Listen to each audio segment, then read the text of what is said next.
Salutations, ladies and gentlemen. We're back with a game I've been wanting to cast for a while, but for one reason or another, I have not been able to get around to it. I saw it on multiple AoE 3 Discords and was hoping to still pick it up, which luckily I can now do. And as soon as I saw the map, I was like, oh yeah, we gotta feature this one on the channel, because how often do you see Silk Road? I mean, it's an amazing map, but because of its multiple gimmicks, a lot of pro players don't touch it because it can be unbalanced. The main reason why you don't see it a lot is because of the way they do trading posts. So there's 5 sockets, like a lot of maps have, but rather than building the trading posts, you actually have to take out the guardians. Similar to other maps where you have like towers or mills that you can claim. Well, in this map, you can claim the trading posts. Now, it's not easy because the guardians are these kind of pirate hand infantry. These guys do a lot of damage, a lot of HP, so you can't take them out in H1. You got to get to H2, build up an army, but then once you have an army, you can claim these relatively quickly. And then the other thing about this map that makes it a little bit, wacky is that you do start with a market, which for both these civs is going to be excellent for their early game economy. So in the north of the map, playing in the color green as the Russians, we have Manu Marin 6. Now, the reason why the market is so good for Russia especially is because their vills train in batches, right? So their timing is very tight on villagers. They don't have a lot of seconds to waste. Otherwise, they're not going to be able to get that next batch of 3 in along with the house and with the market. If you're trying to get hunting dogs, it can be really, really difficult. But since that market's already built, you can get down the house nice and early, gather up whatever wood you need, which shouldn't take very long, and then still get out your villager batches nice and on time. So going to be getting that early hunting dog is going to be great for him. And along with the distributism wood trickle, Russia's early game is going to be deceptively lucrative. Meanwhile, in the south of the map, playing in the color orange, we do have I Am Person playing as Sweden. And I think this is actually the individual that posted this on the Discord. So Person, thank you so much. Glad I could catch your game. But the early market start also going to be great for Sweden because he can go with the standard double torp and still get hunting dogs as well, which normally for Sweden would be impossible because they also have a pretty tight vill timing based on the amount of food crates they get at the start, which is, I think it might be less than other civs get. I'm not sure about that one. But looks like the yak wars have begun, and we had a little bit of a yak intersection there. And that's another thing about this map that makes it really, really good is you do have the livestock, which, yeah, for European civs, they're not as valuable as, say, for like China or India or some of the African civs. But I mean, still, it's extra food. If you let it sit under your town center and fatten up, it can help you age up quicker or get a little bit of a surplus if your second hunt starts to run out. So you don't just want to ignore those guys. You want to get them back to your base, or at the very least, delete them like I do sometimes so that your opponent can't get to them. But Person now going up with the governor, I would actually, I know it's not usually the play to go aggressive in your placement versus Russia, but I would love to see Person either slam down his outpost here or slam down his outpost here, because then he could then send Dominions, fully torp one of these mines, and he could try to claim that trading post. Maybe even like go with a forward racks. I know that's really bold because Russia is probably going to be going for their own mid-map, forward base. But I think going for that trade post on this map, especially because there's a silver mine right next to it, I think you almost have to do that for Sweden. I would love for it to go right here because that would be in range of both trading posts. This is such a lucrative point of the map. Coin, 2 TPs, and a herd. Yeah, it just doesn't get better than that. But we'll see what he does. Russia going for a defensive blockhouse. Okay, that's an interesting call by Manu. Goes up with the quartermaster. His deck is really standard. It's not like built for H3, H4. So I'm not sure why he went with the defensive blockhouse. I gotta say, I don't really love that move on this map. I think as Russia, getting an early FB is almost always good. And especially when you can claim trading posts and kind of cut off Sweden's ability to do the same, that's also very, very good. And it already looks like Person is going to be going for one of these trading posts. He's going to be slowly crack-shotting the Guardians. And yes, I called it. Yeah, boy, Person. He is going to be going for this socket right here. I guess I would have liked the outpost maybe more here. That'd be the more ideal location to try to cover both. But this is still really, really good. 5 Cossack now gonna come out, gonna try to do some standard Ruski raiding, and along with 10 Strelets, that's gonna be pretty good. Wait a second, push of Pike. Oh, no way. Oh, Person's going for the Gustavian Guard. All right, so in case you guys have not seen this on the channel before, Sweden has a church tech where you can get out a huge batch of basically veteran halberdiers. They have their own skid. They're called the Gustavian Guard, and it can really catch your opponent off guard because they have insane melee attack and they have a lot of siege damage, and of course they will rip cavalry to shreds, especially Age 2 Russian Cossacks, which are on their way to the Swedish base. Person's done a pretty good job herding, though he's got a lot of outlying vills. I don't love that.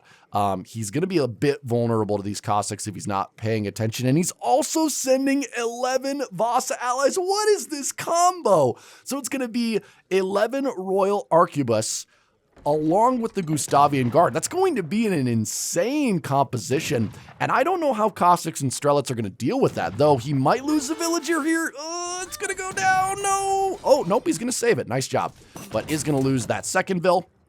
And nice micro here by Manu. Gonna get out in time to avoid the Gustavian Guard. The Vasa allies not quite timing out at the same moment, but still very close. And yeah, look at how many halberdiers you get. You get 16 Gustavian Guard, 200 HP and 25% melee resist. Vasa allies actually coming out from the middle outpost. That's a smart move by Person, but these Cossacks are still going to get away. And now Manu, he's like, oh yeah, okay. So he's frantically getting out more Strelets, which I think are a good counter. I think he's just going to try to outmass the 11 Vasa allies, which these guys are pretty good. They got 150 HP, and they do get promotions. So the longer these guys fight, the more they get kills, the better they're going to be. They're not an amazing skirmisher, so you should just be able to brute force them down with enough Strelets, get that kind of cost-effective trade that Russia really likes. But it looks like Sweden going to be claiming a second trading post here. And this is why I kind of wish Russia had played for this middle map a little bit, because then they would have been able to contest this. Now, granted, at the point, you know, that we said that, we didn't know that there was going to be 16 Gustavian Guard on the map, but looks like Russia is now sending, oh, okay, New Order regiments coming out. So yeah, he's preparing, right? He knows that this push is going to come in. I mean, these two pops did cost a lot of resources. The Gustavian Guard are not cheap, and the 11 Vasa allies also are a coin shipment. I think they're like 500.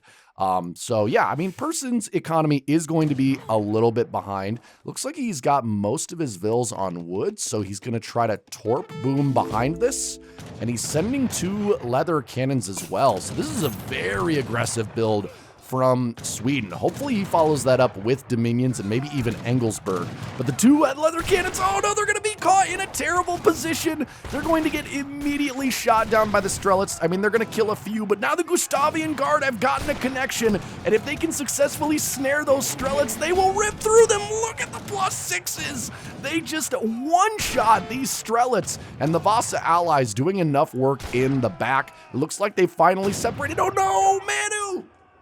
He had separation there, but then he sent his Strelets right back in. And, oh man, minced Strelet is what's on the menu today. And the Cossacks fell very quickly to the remaining Gustavian Guard that were in the back. It looks like the Halberdiers are now starting to whittle down. Minutemen coming out as well. And, oh no, Minutemen coming out from... Oh, it's coming out from Person, because Manu actually sent his Cossacks to the back of the Swedish base, which actually is a pretty smart move. Russia now calling their own Minutemen, and Person looks like he sent 3 Hussar as his next card. I don't like how much Person is neglecting his economy. This aggression feels just a bit too all in, but these 3 Hussar, they're going to be able to kill all of these Strelets.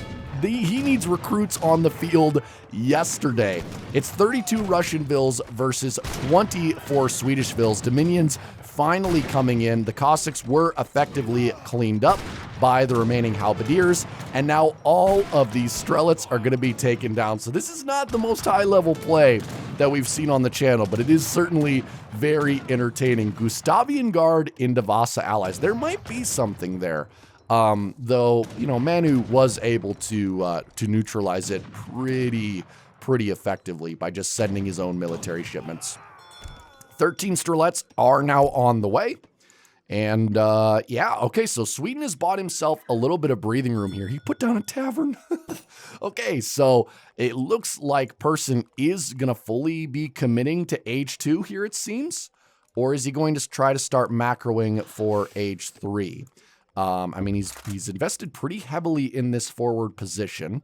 He's going to fully torp this back mine. I like that. He still has 2 trading posts. His army is now down to just 4 of these Royal Arquebusiers who are very upgraded now. Look at that. Double silver gives them plus 30% hit points and plus 30% damage. So don't sleep on those promotions, guys. If you can keep those units alive, they can really become insane. He's now making cannoneers. Oh, boy. Okay, so basically discount our Abyss guns on the way for Person. Engelsberg Ironworks coming in as well. He's going to have to recover his economy quite a bit here because Russia still on 32 vills. He has market upgrades, and he has plenty of population, stable, and 2 blockhouses now down. And he looks like he's going to try to start producing a large army and go for his own sort of 12, 13-minute timing, which I like from Russia. Obviously, you know, you were able to hold back the main Swedish wave, and now you got to try to push in and do your own damage, potentially before Sweden tries to sneak into age 3, because Russia, of course, you know, always best in age 2. That's where they get their most cost-effective trades. That's where they like to be if they can help it, those kind of prolonged commerce age battles. Making some Cossacks now. He's got the full 3-unit composition for Russia, which can be very hard to deal with for a lot of civs in age 2. Would love to see him send Boyars as his next card, boost his Cossacks even more. And he also sent 700 coin, which I don't think he's going to use to age. I think he's got all of his, or most of his villagers on food, and he's just going to try to get out as big of an army as possible. These cannoneers and these arquebusiers are going to do a lot of damage. These Cossacks need to get pulled in. No, Manu, bring in your cav. Oh, losing so much infantry when, oh man, these Cossacks, come on, pull in your cav, dude, pull in your cav. There is no anti-cav here, just kill it. I suppose he wants to do it the hard way. Okay, well, that's fine. All right, Swedish army going down here. I'm guessing Person, yeah, okay, so I was wondering why Person's army wasn't bigger. He's going up with the marksman, which is not bad, but he's going to lose all these torps here. Going to lose this outpost, possibly even lose the trading post, and maybe even lose the tavern, which is definitely not going to be good. A couple more cannoneers coming out for Sweden. Going to be able to kite a lot of these recruits. And, I mean, I guess if he can do that, just kind of bide himself some time and maybe try to slow Russia down from getting to the heart of his base, well, then maybe it'll be worth it. Cossacks continuing not to move. Okay, they're finally coming in to kill the cannoneers. That's good. Over halfway aged for Sweden. He's got a lot of exposed villagers out here. Look at that. He's got 14 vills on that forward mine. Oh, because he torped up his starting mine. Oh, man. He committed the cardinal sin of Sweden players. Cannoneer's going to be going down here. Strelets doing a little bit of extra damage. More Cossacks being sent in as reinforcements. Stable's going to get up for Sweden. Probably going to use that to try to get out some hack pellets, which will do really well against all of the Russian units, let's be honest. So it looks like Sweden is going to get up to age 3, though at what cost, I'm a little bit wary of.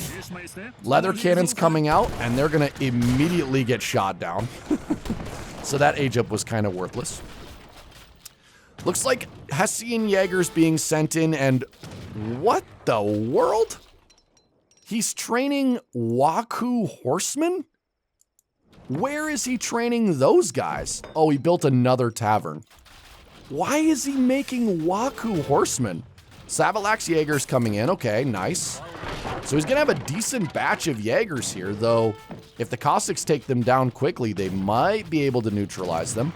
Looks like Manu is just focused on taking out the Swedish base, which he is going to be able to do, but now look at this. There are so many Jaegers on the field, and the power swing is happening in a big way here. Oh my God, 16 Savalax Jaegers and 5 Waku horsemen. What kind of combo is this? Waku horsemen and Jaegers. What's the stats on these guys? 250 HP. They have 18 ranged attack, 30% melee resist. So they seem like kind of a mercenary cavalry archer. But they don't have range resistance. They have melee resistance, which is kind of weird. Cossacks coming in. Gonna try to get on them. I guess that melee resistance will come in handy finally. But these Jaegers are just so difficult to kill. They have 268 3 HP and they have 40% range resist. There's just no amount of Strelets that can kill these guys. More Savalax Jaegers joining the fray. Cossacks going down. Remember, these Cossacks, they don't have Boyars. They have not been upgraded, I don't think, at this point. No, Boyars still has not been sent. And the Russian army has now just been obliterated by a handful of Jaegers and some Waku horsemen. Oh, man, that is just insane. I think it was a bit of a misstep there by Manu. I think he got too tunnel visioned on destroying the Swedish base. And if he had sent in those Cossacks to take out that initial group of Jaegers, he would have been able to do some good damage. And then maybe, you know, the amount of Jaegers on the field just wouldn't have been so insurmountable. But now with still, how many Jaegers do we still have here? We got 19 plus 2 Falconets. I don't know what Russia can make in Age 2 to kill that army. And if a couple more Waku horsemen come out, which it looks like he's getting another full batch, I mean, I guess he's got a lot of torps. He's at 180 torp population. Most of them are on mines, and he's got a lot of villagers on coins. So I guess this Merc kind of makes sense in a weird way. And they are cheaper than Hack Pellets. These guys are only 180 coin, whereas Hack Pellets are like 300 resources or something like that. They're really, really expensive. So I guess it's the move. But now the Swedish army is barreling towards the Russian base. And like I said before, there's nothing Russia can make that can kill this. Like, Manu is essentially dead. You can get out as many Strelet batches as you want. You're not killing these Jaegers. You're not killing the Falconets. And if enough Waku horsemen get trained, the Cossacks are just not going to be able to get in quick enough. It's looking ugly. And now the cavalry combat is coming in. This is ranged cavalry combat, so it's going to boost up these guys quite a bit. And now an extra batch is coming on the field along with some more Jaegers. And you can hear the executioner drums ringing, and Russia's time might be up very, very soon. He is getting out a lot of Cossacks. He's got 15 on the field, and he is now in Age 3. He's getting the Veterancy Cossack upgrade, and I mean, I think that's probably the best move you could have made, but at the same time, you've now expended so much capital getting to Age 3 that you're not going to be able to get out units, and oh my god, these villagers just got deleted! Down to 35 Bill Pop, while Sweden is at 33 and almost full Torp population. And yeah, Blockhouse is going to go down. Russian villagers are being massacred all over the place. And wow, this is just insane.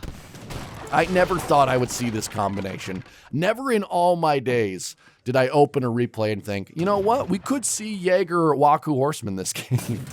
I mean, the armies are almost equal in size, but when you consider the quality for a moment, yeah, it's not even close. Cossacks might be able to catch these 2 Falconets. That could be a nice play, but if he gets these 2 Falconets, it's going to cost him all of his cavalry. I mean, yeah, wow, those guys do so well. They have a ×3 attack versus all cavalry.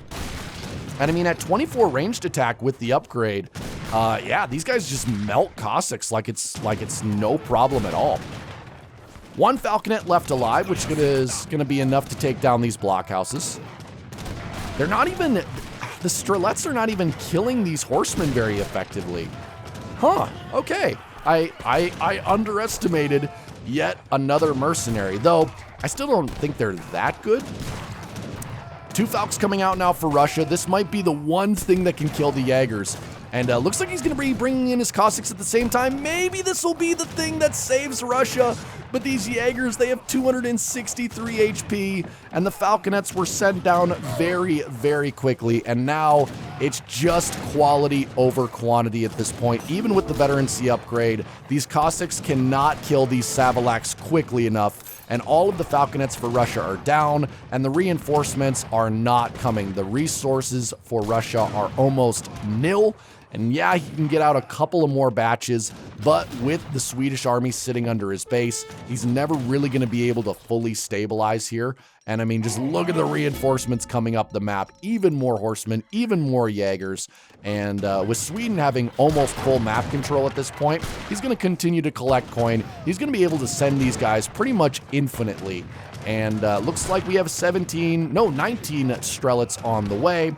But I mean, even with all of those reinforcing Strelets, it's not going to make a difference. This blockhouse is going to go down. This blockhouse might get up, but it's not going to be able to send reinforcements for some time. 1,000 coin now coming in for a person that's going to continue to fund mercenaries. And the Strelets, yeah, I mean, 19 Strelets by themselves. It's not gonna do the job there, buddy. Cossacks running around, probably going to try to get some villager raids, which is, I mean, the most effective thing they can do. But now the Swedish army is pulling back, interestingly enough. Does he see something on his map that makes him want to divert? Doesn't look like it. He's sending, oh, look at this. He's sending this one horseman around the map. He knows that there's more villagers somewhere, and he's trying to find them. Oh, that's actually a pretty smart move by person. Rather than getting bogged down in trying to break the town center, he's just like, all right, I'll find where those villagers are, and I'll just kill those, which he has now located it. Target in sight. And a couple of outlying horsemen going to distract the Russian army. But the counter-dragoons have come out for Russia. So, I mean, Manu, he's playing this one to the end. But these dragoons are, they're going to get killed very quickly by the light infantry of Sweden here. Yeah, look at how easily those guys fall. And that is going to be game. Oh, man. That was a fun one. You know, like the last game I casted, that was just high-level beauty.